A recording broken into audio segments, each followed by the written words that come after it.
Hello मित्रों, नमः संस्कृता। कैसे हैं आप सब? आशा करती हूँ अच्छे होंगे। मैं सीमा वर्मा अपने यूट्यूब चैनल ओम अध्ययन केंद्र से आप सभी लोगों का स्वागत करती हूँ।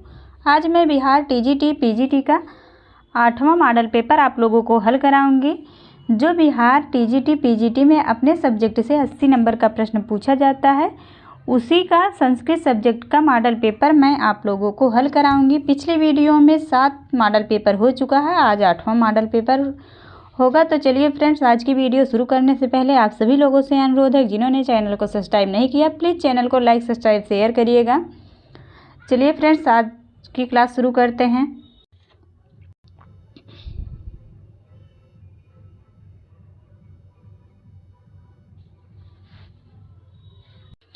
पहला प्रश्न है, सततम मूल मंत्र गम्यो विषमो विषय विषाद स्वादः कः? ए लोभः, बी कष्टः, सी मोहः, डी उपर्युक्त में से एक से अधिक। तो कौन सा ऑप्शन सही हो जाएगा? सी मोहः। अगला प्रश्न है, अधोलिखितेषु सुखनाशोपदेशानुसारं का लक्ष्म्या विशेषता न अस्ति? यहाँ न अस्ति पूछा गया है। ए अमृत सहोदरा, बी खलजन प्रिया, सी सज्जन भगिनी, डी चंचला। तो कौन सा ऑप्शन सही हो जाएगा? सज्जन भगिनी। सज्जन भगिनी नहीं है, और अमृत सहोदरा, खलजन प्रिया, चंचला ये लक्ष्मी का विशेषण है। अगला प्रश्न है, अहो विततम ऊर्जितम भरसहम च सिंधोः वपुः सूक्तेयं नीतिशतके कस्यां पद्यात्म उल्लिखिता? ए परोपकार पद्यताम, बी धैर्य पद्यताम, सी कर्म पद्यताम, डी उपर्युक्त में से एक से अधिक। तो यह किस पद्धति में लिखा गया है? परोपकार पद्धति में। ए ऑप्शन सही हो जाएगा। अगला प्रश्न है, नीति शतकम इत्यनुसारम किम आभूषणम अपंडितानाम? ए अध्ययनम, बी ज्ञानम, सी वाचालम, डी मौनम। तो नीति शतक के अनुसार जो मूर्ख लोग हैं उनका आभूषण क्या होता है? मौन। डी ऑप्शन सही हो जाएगा। अगला प्रश्न है, अधोलिखितेषु भगवद गीता अनुसारम आत्मनो विशेषणम अस्ति? ए अक्लेद्य, बी अनित्यः, सी अदाद्यः, और डी है उपर्युक्त में से एक से अधिक। तो यहाँ पे डी ऑप्शन सही हो जाएगा। तीनों सही हैं, तीनों जो है आत्मा का विशेषण है। अगला प्रश्न है, अधो अंकितेषु भगवत गीता अनुसारम अंतवान कः? ए आत्मा, बी देहः, सी मना, डी उपर्युक्त में से एक से अधिक। तो कौन सा ऑप्शन सही हो जाएगा? देहः।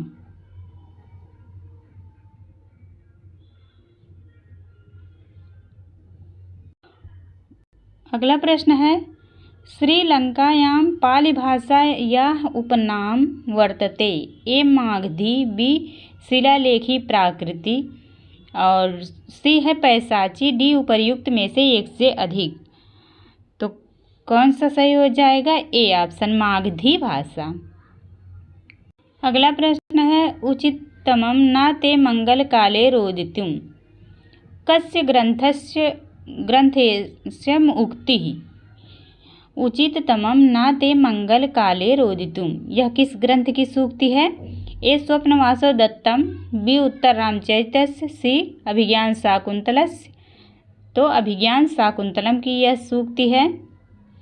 सी ऑप्शन सही हो जाएगा। अगला प्रश्न है, रचितव्या खलु प्रकृति पेलवा प्रिय सखी?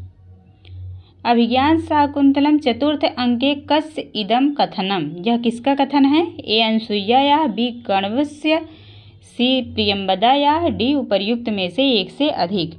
तो यह किसका कथन है? अनसुईया का। अनसुईया कहती है, रचितव्या खलु प्रकृति पेलवा प्रिय सखी।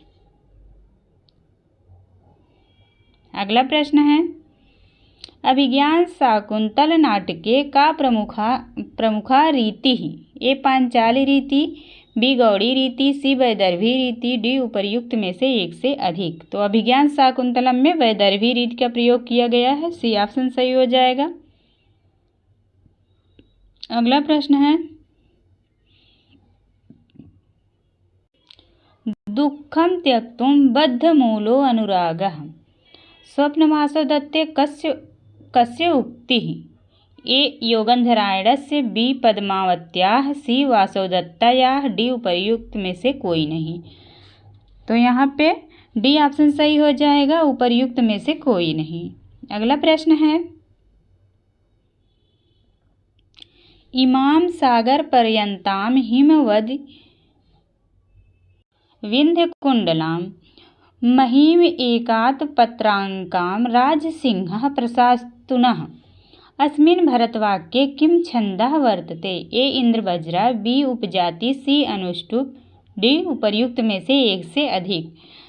तो इसमें कौन सा छंद है? अनुष्टुप छंद। सी ऑप्शन सही हो जाएगा, अनुष्टुप छंद का प्रयोग किया गया है।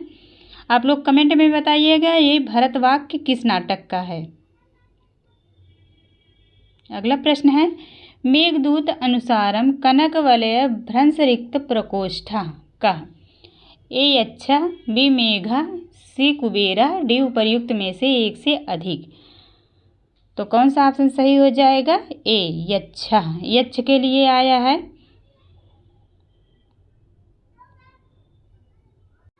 आद्रे भृंगम हरति पवनः किम स्विद इति उन्मुखीभिः अस्यां पंक्तौ को अलंकारः। ए रूपक अलंकार, बी संदेह अलंकारः, सी उपमा अलंकारः, डी उपर्युक्त में से एक से अधिक।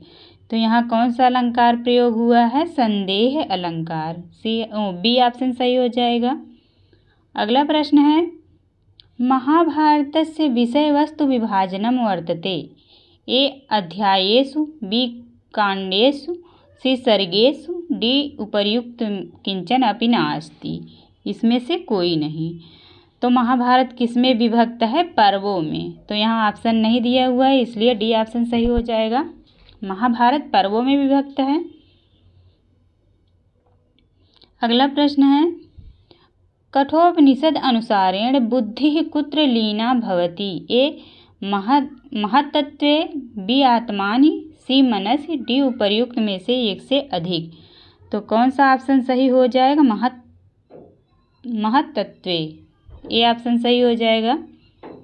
अगला प्रश्न है, कठोपनिषद अनुसारम सूर्यः इंद्रः वायुः मृत्युश्च इमे देवताः कस्य भयात् स्वकार्यं संलग्नाः भवन्ति। ए परमेश्वरस्य, बी बुद्धेः, सी अर्थानां, डी उपर्युक्त में से एक से अधिक। तो यहाँ पे ए ऑप्शन सही हो जाएगा, परमेश्वरस्य। अगला प्रश्न है, प्रारभ्यते न खलु विघ्न भयेन। अब खाली स्थान दिया गया है जो भरना है। ए जनैः, बी बालैः, सी नीचैः, डी उपर्युक्त में से एक से अधिक। तो यहाँ पे सी ऑप्शन सही हो जाएगा, नीचैः। प्रारभ्यते न खलु विघ्न भयेन नीचैः। अगला प्रश्न है, किरातार्जुनीयस्य प्रारभ्यस्य त्रयः सर्गाः कथ्यन्ते। किरातार्जुनीयम के प्रारंभ के 3 सर्ग क्या कहलाते हैं? ए पाषाणत्रय, बी खंडत्रय, सी है काव्यत्रयम, डी उपर्युक्त में से एक से अधिक। तो किरातार्जुनीयम के प्रथम 3 सर्ग पाषाणत्रय नाम से जाने जाते हैं। यहाँ पे ए ऑप्शन सही हो जाएगा। अगला प्रश्न है, कौटिल्य अर्थशास्त्र अनुसारेण कीदृशो दंडः सर्वाधिक प्रजाम उद्वेजयति। ए पाषाणदंडः, बी मृत्युदंडः, सी तीक्ष्णदंडः, डी उपर्युक्त में से एक से अधिक। तो कौन सा ऑप्शन सही हो जाएगा? तीक्ष्णदंडः। सी ऑप्शन सही हो जाएगा, तीक्ष्णदंडः। अगला प्रश्न है, कौटिल्य अर्थशास्त्र अनुसारेण आमत्य परिच्छपायेषु अस्ति। ए धर्मोपधा, बी कामोपधा, सी अर्थोपधा, डी उपर्युक्त में से एक से अधिक।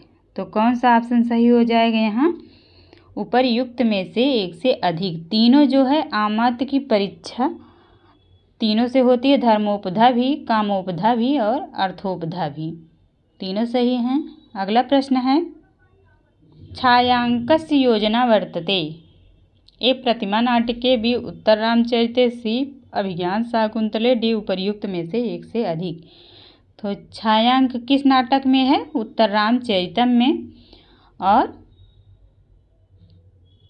तीसरे अंक को छायांक के नाम से जानते हैं। अगला प्रश्न है आराधनाय लोकस्य मुञ्चतो नास्ति मे व्यथा, कुत्र इयं पंक्तिः अस्ति? ए महावीर चरिते, बी उत्तर रामचरिते, श्री मृच्छकटिके, डी उपर्युक्त में से एक से अधिक।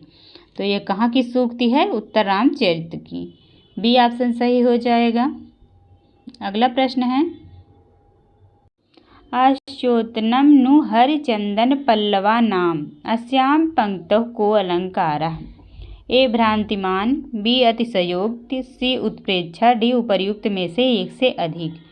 तो यहाँ पे कौन सा अलंकार है? अतिशयोक्ति अलंकार है। और यह कहाँ की सूक्ति है? उत्तर रामचरितम की सूक्ति है और राम कह रहे हैं। अगला प्रश्न है कठोपनिषद अनुसारेण इंद्रियात परः कः? ए विषयः, सी बुद्धि, डी मनः, सी मनः, डी उपर्युक्त में से एक से अधिक। तो कौन सा ऑप्शन सही हो जाएगा? विषय, इंद्रिय के पर विषय हैं, ये ऑप्शन सही हो जाएगा। अनुरूपम इत्यस्य पदस्य विग्रह वर्तते। ए रूपस्य प्रति, बी रूपस्य योग्यम, सी रूपस्य सादृशम, डी उपर्युक्त में से एक से अधिक। तो यहाँ पे बी ऑप्शन सही हो जाएगा, रूपस्य योग्यम। अनुरूपम का विग्रह क्या होगा? रूपस्य योग्यम। अगला प्रश्न है पंचवटी अस्मिन् पदे समासो अस्ति। ए अव्ययी भाव, बी द्विगु, सी द्वंद्व, डी उपर्युक्त में से एक से अधिक। तो पंचवटी में कौन सा समास है? द्विगु। बी ऑप्शन सही हो जाएगा। अगला प्रश्न है कर्तुः ईप्सितं कारकम किमुच्यते। ए करणम, बी संप्रदानम, सी कर्म, डी उपर्युक्त में से एक से अधिक। तो कौन सा ऑप्शन सही हो जाएगा? सी।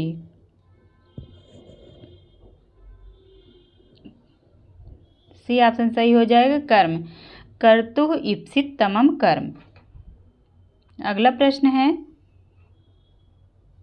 अनुक्ते कर्मणि का विभक्ति भवति। ए तृतीया, बी द्वितीया, सी चतुर्थी, डी उपर्युक्त में से एक से अधिक। तो कौन सा ऑप्शन सही हो जाएगा? द्वितीया। बी ऑप्शन सही हो जाएगा, अनुक्ते कर्मणि द्वितीया। अगला प्रश्न है गंगोदकम इत्यत्र कः संधि। ए गुड़, बी दीर्घ, सी वृद्धि, डी उपर्युक्त में से एक से अधिक। तब तो गंगोदकम में कौन सी संधि है? गुड़ संधि। ए ऑप्शन सही हो जाएगा। अगला प्रश्न है जहि शत्रुम महाबाहो काम रूपम दुरासदम इत्यत्र महाबाहो अनेन पदेन बोधो भवति। ए संजयस्य, बी श्रीकृष्णस्य और सी है अर्जुनस्य, डी उपर्युक्त में से एक से अधिक। तो यहाँ महाबाहो पद अर्जुन के लिए आया है, सी ऑप्शन सही हो जाएगा। अगला प्रश्न है प्रा उपसर्ग पूर्वकस्य ह्री धातोः घञ् प्रत्यय योगे पदम भवति। ए प्रकारः, बी भ्रमणः, सी प्रहारः, डी उपर्युक्त में से एक से अधिक। तो यहाँ पे सी ऑप्शन सही हो जाएगा, प्रहारः। प्र उपसर्ग पूर्वक ह्री धातु घञ् प्रत्यय से प्रहारः बना है। अगला प्रश्न है सानज प्रत्यायांतो शब्दः कः। ए वर्धमानः, बी महीमानः, सी यवमानः, डी उपर्युक्त में से एक से अधिक। तो वर्धमानः, ये ऑप्शन सही हो जाएगा, वर्धमानः में सानज प्रत्यय है। अगला प्रश्न है अदस शब्दस्य पुल्लिंगे षष्ठी विभक्ति रूपम भवति। ए अमुष्य, बी अमुयोः, सी अमीषाम, डी उपर्युक्त में से एक से अधिक। तो यहाँ पे डी ऑप्शन सही हो जाएगा। यहाँ पूछा गया है षष्ठी विभक्ति रूप है, तो अमूयोः जो है षष्ठी द्विवचन में बनता है, हमीशाम बहुवचन में बनता है, तो दोनों सही हैं, बी और सी दोनों सही हैं। अगला प्रश्न है पठ धातोः लङ् लकारे प्रथम पुरुष बहुवचनस्य रूपम् अस्ति। ए पठेयुः, बी अपठत, सी अपठन, डी है उपर्युक्त में से एक से अधिक। तो पठ धातु के लंग लकार प्रथम पुरुष बहुवचन में क्या बनता है? अपठन। सी ऑप्शन सही हो जाएगा, अपठन। अगला प्रश्न है हन धातु विधिलिंग लकारे मध्यम पुरुष बहुवचनस्य रूपम अस्ति। ए हन्यात, बी हन्यतम, सी हन्यात, डी उपर्युक्त में से एक से अधिक। तो यहाँ पे सी ऑप्शन सही हो जाएगा, हन्यात। अगला प्रश्न है मा अस्म प्रतीपम गमः इत्यत्र प्रतीपम पदस्य को अर्थः। ए प्रतिकूलम, बी सहयोगः, सी अनुकूलम, डी उपर्युक्त में से एक से अधिक। तो यहाँ पे ए ऑप्शन सही हो जाएगा, प्रतिकूलम। और ये कहाँ की सूक्ति है? तो अभिज्ञान शाकुंतलम की है, चतुर्थ अंक की। अगला प्रश्न है नमस्तकर्मेभ्यो विधिरपि न एभ्यः प्रभवति। पद्यांशो अयं नीतिशतकस्य कस्यां पद्धत्यां वर्तते। ए कर्म पद्धत्यां, बी दैव पद्धत्यां, सी धैर्य पद्धति, और डी है उपर्युक्त में से एक से अधिक। तो ये कहाँ की है? कर्म पद्धति की। ए ऑप्शन सही हो जाएगा, कर्म पद्धति। अगला प्रश्न है न्यूनम इत्यस्मिन् पदे कः संधि वर्तते। ए गुण संधि, बी अयादि संधि, सी वृद्धि संधि, डी यण संधि।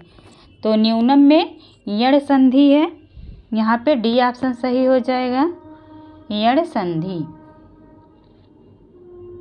अगला प्रश्न है परस्मै पदे द धातोः लट लकार बहुवचने रूपम भविष्यति। ए ददन्ति, बी ददते, सी ददति, डी उपर्युक्त में से एक से अधिक। तो यहाँ पे सी ऑप्शन सही हो जाएगा, ददति। अगला प्रश्न है कस्य कथा रामायण आश्रिता अस्ति। ए रघुवंशस्य, बी भट्टिकाव्यस्य, सी जानकीहरणस्य, डी उपर्युक्त में से एक से अधिक। तो कौन सा ऑप्शन सही हो जाएगा? डी, रामायण पर आश्रित पूछा है, तो यहाँ पे सभी रामायण पर आश्रित हैं। अगला प्रश्न है प्रवक्तुम् इच्छन्ति मृषा हितैषिणः इत्यत्र हितैषिणः पदे का विभक्ति वर्तते। ए प्रथमा विभक्ति, बी द्वितीया विभक्ति, सी तृतीया विभक्ति, डी उपर्युक्त में से एक से अधिक। तो हितैषिणा में कौन सी विभक्ति है? प्रथमा। ये ऑप्शन सही हो जाएगा, प्रथमा विभक्ति है। और ये सूक्ति कहाँ की है? किरातार्जुनीयम की। अगला प्रश्न है एतेषु क्रियावाचकम धातु रूपम किम। ए गच्छन्ति, बी भवानी, सी है भवन्ति, डी उपर्युक्त में से एक से अधिक। तो यहाँ पे बी ऑप्शन सही हो जाएगा, भवानी। अगला प्रश्न है स्पर्श व्यंजनस्य अंतर्गते कति वर्णाः आयन्ति। ये 20, सी 99 और सी है 25, डी उपर्युक्त में से एक से अधिक। तो स्पर्श व्यंजन के अंतर्गत कितने वर्ण आते हैं? तो 25, 25 वर्ण आते हैं, 25। अगला प्रश्न है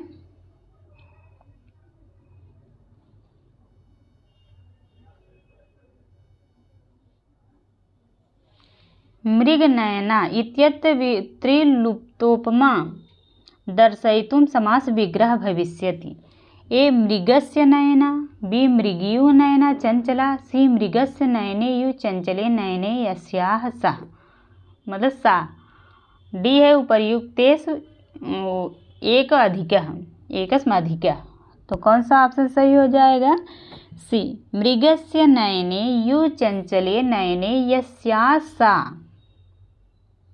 अगला प्रश्न है न विदूषको नापि नायिका कस्मिन् रूपके। ए वेड़ी संहारे, बी मुद्रा राजसे, सी मालती माधवे, डी उपर्युक्त में से एक से अधिक। जिस नाटक में न नायिका है न विदूषक है वो कौन सा नाटक है? तो मुद्रा राक्षस। बी ऑप्शन सही हो जाएगा, मुद्रा राक्षस। एक अगला प्रश्न है कह ब्रह्म यज्ञ। ए देव अर्चनम, बी अतिथि सत्कारः, सी स्वाध्यायः, डी उपर्युक्त में से एक से अधिक। तो कौन सा ऑप्शन सही हो जाएगा यहाँ? स्वाध्यायः, सी ऑप्शन सही हो जाएगा। अगला प्रश्न है अधोलिखितेषु निष्ठा संज्ञा विधायक सूत्रम अस्ति। ए अक्तो अक्तवतु निष्ठा, बी निष्ठा, सी न वेति विभाषा, डी उपर्युक्त में से एक से अधिक। तो यहाँ पे ए ऑप्शन सही हो जाएगा, अक्त अक्तवतु निष्ठा। अगला प्रश्न है पाणिन्य अनुसारम पदस्य लक्षणम वर्तते। ए सुप्तिगंतम पदम, बी वा पदांतस्य, सी पदांताद्वा, और डी है उपर्युक्त में से एक से अधिक। तो यहाँ पे ए ऑप्शन सही हो जाएगा, सुप्तिगंतम पदम। अब यहाँ से गद्यांश दिया हुआ है 50 से 54 नंबर प्रश्न तक गद्यांश दिया गया है। गद्यांश पढ़ के उत्तर देना है। प्रजातंत्रम लोकतंत्रम अपि कथ्यते। प्रजाभिः प्रजानां प्रजार्थं च शासनम् एव प्रजातंत्रम्। आधुनिक युगे प्रजातंत्रस्य बहुविकसितं स्वरूपं दृश्यते। प्रजातंत्र विधानस्य विकासः प्रधानतः इंग्लैंड देशवासिभिः मध्ययुगे सम्पादितः। प्रजातंत्रे बहवः गुणाः सन्ति, तथा हि प्रत्येकं जनः सर्वोच्चपदं प्राप्तुम् अर्हति यदि स योग्यो भवेत्। अतएव स्वस्मिन् योग्यता अधेया इति विचारः सर्वेषाम् अभ्युदयाय वर्तते। अन्येषु शासनतन्त्रेषु शासनसत्ता अधिकारिणोः भयकारणं भवन्ति न तथा प्रजातन्त्रे। अब यहाँ से प्रश्न है प्रजातन्त्रस्य पर्यायः अस्ति। ए राजतन्त्रः, बी जनतन्त्रः, सी लोकतंत्रः, डी उपर्युक्त में से एक से अधिक। तो यहाँ पे कौन सा ऑप्शन सही हो जाएगा? डी। तीनों सही हैं, राजतंत्र, जनतंत्र, लोकतंत्र। अगला प्रश्न है प्रजातंत्र विधानस्य विकासः प्रधानतः कै सम्पादितः। ए भारत देशभिः, बी है इंग्लैंड देशवासिभिः, सी जर्मन देशवासिभिः, डी उपर्युक्त में से एक से अधिक।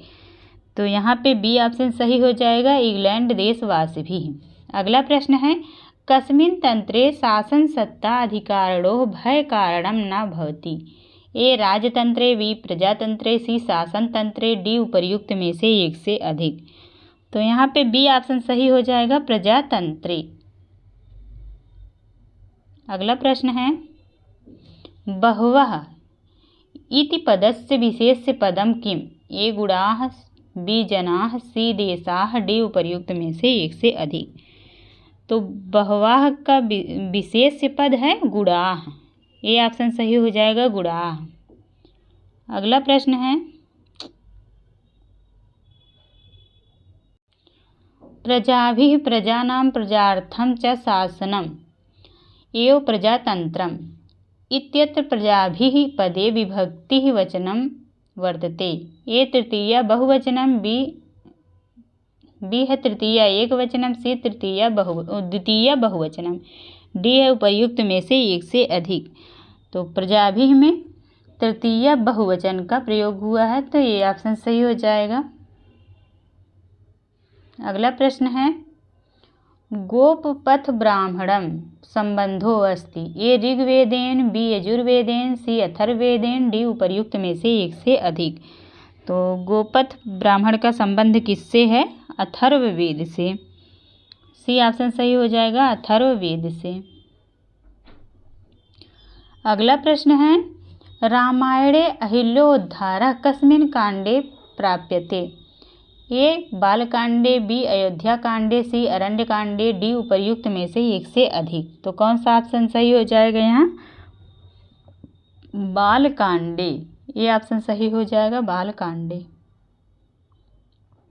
अगला प्रश्न है सुंदरकांडे कति सर्गाः वर्तन्ते? ए 128, बी 77, सी 68, डी उपर्युक्त में से एक से अधिक। तो कितने सर्ग हैं? 68। सी ऑप्शन सही हो जाएगा।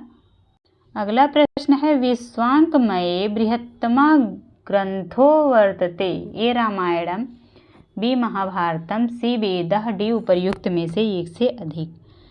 तो यहाँ पे बी ऑप्शन सही हो जाएगा, महाभारतम। अगला प्रश्न है भीम दुर्योधनयोः अन्तिमं गदायुद्धं महाभारतस्य कस्मिन् पर्वणि वर्तते? ये शल्य पर्वाणि, बी सौप्तिक पर्वणि, सी स्त्री पर्वणि, डी उपर्युक्त में से एक से अधिक। तो कौन सा ऑप्शन सही हो जाएगा? शल्य पर्वणि, ये ऑप्शन सही हो जाएगा। अब अगला प्रश्न फिर गद्यांश है, 60 नंबर से 64 नंबर प्रश्न तक गद्यांश दिया हुआ है। विश्वस्य सर्वान् जनान् प्रतिबन्धुत्वस्य भावः यो विश्वबन्धुत्वम् इति कथ्यते। शान्तिमयाय जीवनाय विश्वबन्धुत्वस्य भावना नितरां महत्त्वं भजते। भावनैका अपरिहार्या आवश्यकता सर्वजनहितं सर्वजनसुखं च बन्धुत्वं विना न सम्भवति। विश्वबन्धुत्वम् एव दृष्टौ निधाय केनापि मनीषिणा निर्दिष्टम्।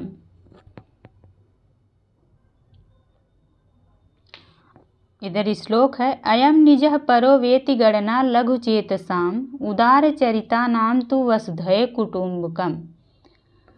संसारे सर्वेषु मानवेषु समानं रक्तं प्रवहति सर्वेषां नियन्त्रकैः यो अस्ति।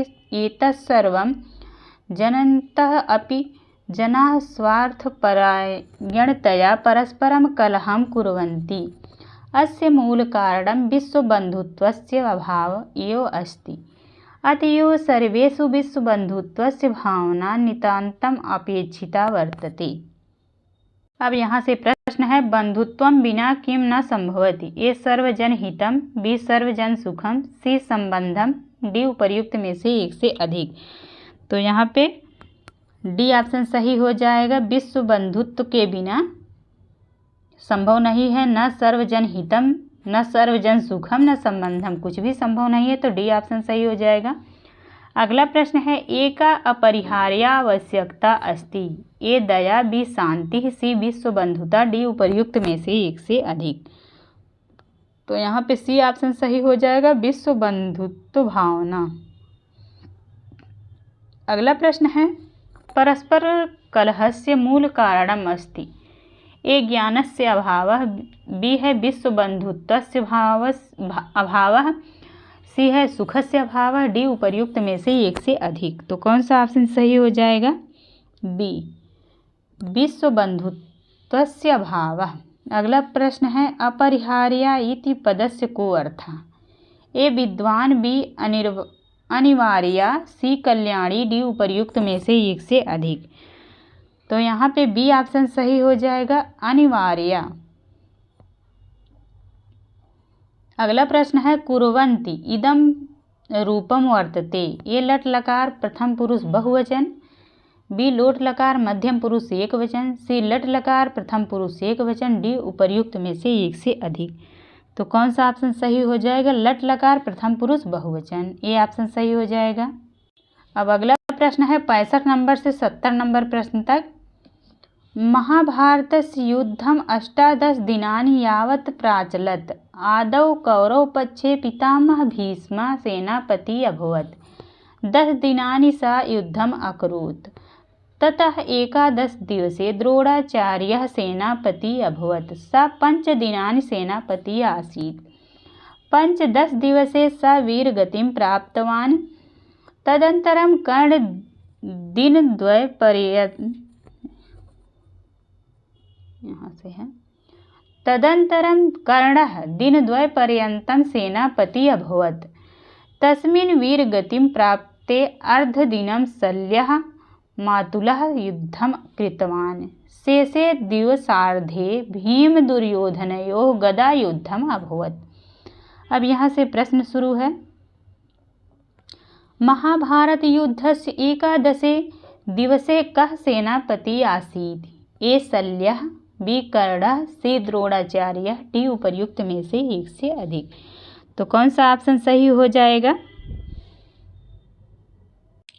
द्रोणाचार्य, सी ऑप्शन सही हो जाएगा। अब अगला प्रश्न है, कौरव पक्षे सर्वप्रथम कः सेनापति अभवत्? ए द्रोणाचार्य, बी शल्यः, सी कर्णः, डी उपर्युक्त में से कोई नहीं।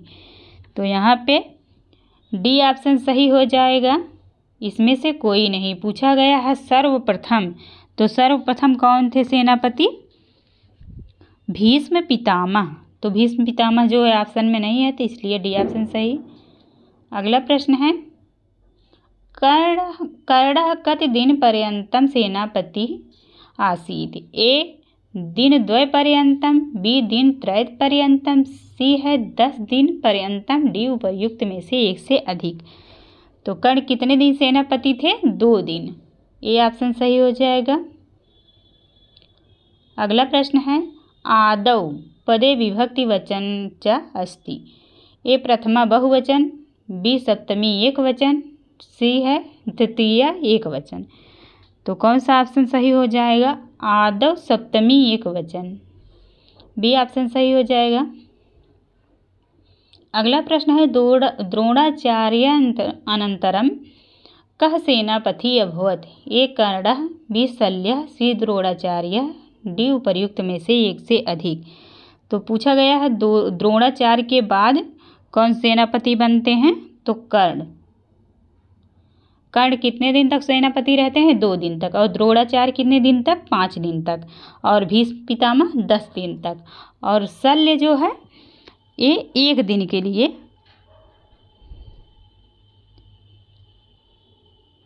अगला प्रश्न है,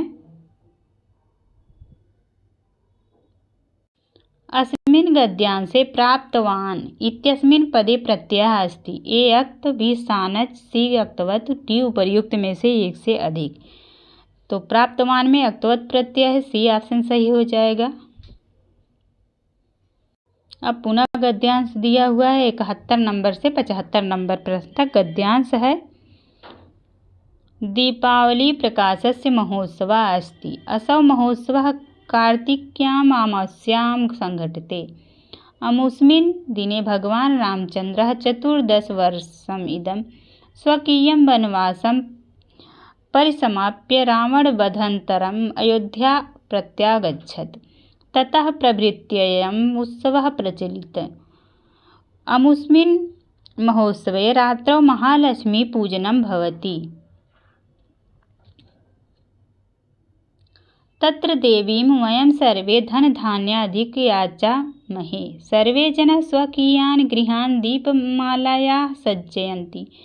सायं वयं वीथीषु, आपणेषु, मार्गेषु, गृहेषु च सर्वत्र दीपकानां प्रकाशं पश्यामः।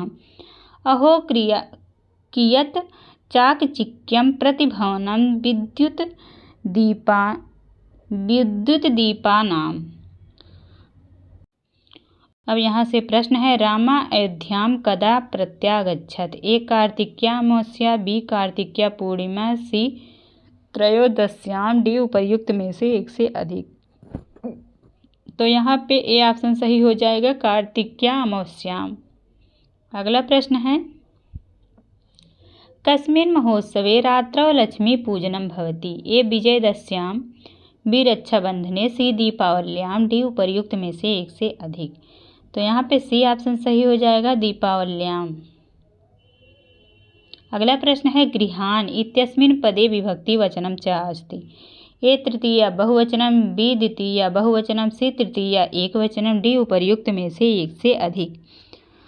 तो गृहान् द्वितीय बहुवचन का रूप है, बी ऑप्शन सही हो जाएगा।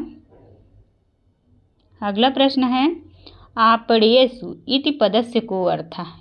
ए बाजारों में, बी गलियों में, सी मार्गों में, डी उपर्युक्त में से एक से अधिक। तो यहाँ पे कौन सा ऑप्शन सही हो जाएगा? बाजारों में, ए ऑप्शन सही हो जाएगा। अगला प्रश्न है स्वकीयम परिसमाप्य रावण वधांतरम, खाली स्थान दिया गया है दोनों जगह, प्रत्यागच्छत क्रमेण रिक्त स्थानम पूरयत। ए अयोध्याम वनवासम, बी वनवासम काशीम, सी वनवासम अयोध्याम, डी उपर्युक्त में से एक से अधिक। तो यहाँ पे सी ऑप्शन सही हो जाएगा, वनवासम अयोध्याम। तो यहाँ भरा जाएगा स्वकीयम वनवासम परिसमाप्य रावण वधांतरम अयोध्याम प्रत्यागच्छत। अगला प्रश्न है शिशुमोदकाय रोदिति इत्यस्मिन् वाक्ये चतुर्थी विभक्ति विधायक सूत्रम वर्तते। ए स्पृहे ईप्सितम्, बी तदर्थे चतुर्थी वाच्या, सी रुच्यर्थानां प्रियमाणः, डी उपर्युक्त में से एक से अधिक। तो यहाँ पे बी ऑप्शन सही हो जाएगा, तदर्थे चतुर्थी वाच्या। अगला प्रश्न है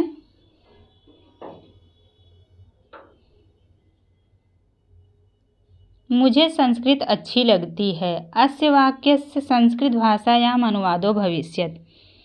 ए अहं संस्कृतं रोचते, बी मह्यं संस्कृतं रोचते, सी मया संस्कृतं रोचते, डी उपर्युक्त में से एक से अधिक। तो यहाँ पे बी ऑप्शन सही हो जाएगा, मह्यं संस्कृतं रोचते। अगला प्रश्न है 78 नंबर, अशुद्ध वाक्यम चिनुत। ए रामं विना जीवितुं नोत्सहे, बी रामेण विना जीवितुं नोत्सहे, सी रामात् विना जीवितुं नोत्सहे, डी उपर्युक्त में से कोई नहीं। तो यहाँ पे डी ऑप्शन सही हो जाएगा क्योंकि तीनों ही गलत हैं। डी ऑप्शन सही हो जाएगा।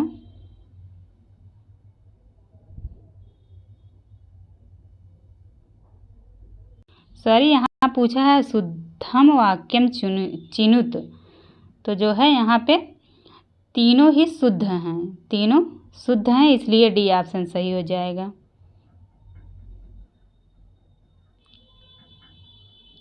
अगला प्रश्न है जीवेषु मानवाः श्रेष्ठः इत्यस्मिन् वाक्ये विभक्ति विधायकं सूत्रम् अस्ति। ए आधारो अधिकरणं, बी सप्तम अधिकरणे च, सी है तस्य निर्धारणम, डी उपर्युक्त में से एक से अधिक। तो यहाँ पे सी ऑप्शन सही हो जाएगा, यतश्च निर्धारणम सूत्र से हुआ है। अगला 80 नंबर प्रश्न है अंतिम, रमया इत्यस्मिन् पदे का विभक्ति। ए तृतीया विभक्ति, बी पंचमी विभक्ति, सी चतुर्थी विभक्ति, डी उपर्युक्त में से एक से अधिक। तो रमया में तृतीया विभक्ति है, ए ऑप्शन सही हो जाएगा, तृतीया विभक्ति। तो thank you all of you. आप लोगों को प्रश्नोत्तरी अच्छी लगी हो तो प्लीज़ चैनल को लाइक सब्सक्राइब शेयर करिएगा और एक प्यारा सा कमेंट करिएगा अगर आप लोगों को अच्छा लगा हो आज की क्लास। तो आज की क्लास यहीं पे समाप्त करते हैं। धन्यवाद।